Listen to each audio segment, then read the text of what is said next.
Hey guys, so today I'm going to explain about this highlight override dimension, especially in the drawings. So engineers will always face, the to find out the override dimension is quite difficult. Since I just took a simple example to show you how this macro will works, but in your case it may have a lot of dimensions, but still this macro will try to highlight the override dimension in your Solidworks drawing. So here haven't done any override, so in front of you I'm going to select this dimensions, and I'm going to select the override. So here if you see override value, I'm just going to change this value into 110, and I'm going to select OK. So and then here if we go, and still we have override value, but I haven't changed anything in the dimension, but still it will show you it will highlight the dimension in the red color, as you can see here now. So these two dimensions are, we know that these two dimensions are now in override.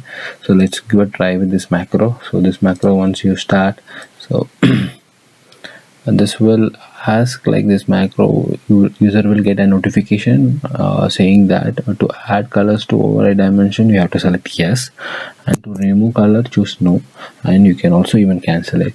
But here now we have these two are already before, if you run this macro, these two dimension are could have been in red, so that we can choose no to remove the color. But now this is initial, it's the first time which we are going to run, so we have to select yes. So now you can see these two dimensions are in red. So the engineers can easily identify the dimension and change the dimensions to the original value. So I'm gonna remove here override value. Yes, so this is the exact value which the part has. So but still the colors are there.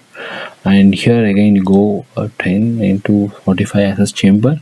So that chamfer I'm going to remove again with override value.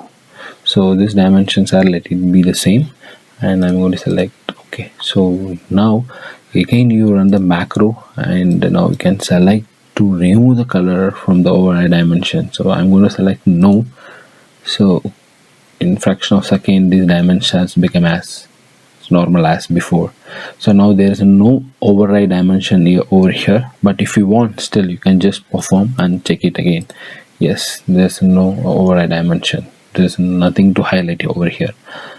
So if you want this macro to be downloaded, I'm just gonna give this a link over in the description. Please do check the description and support this video for more macros. Thank you guys, see you in the next video. Bye bye.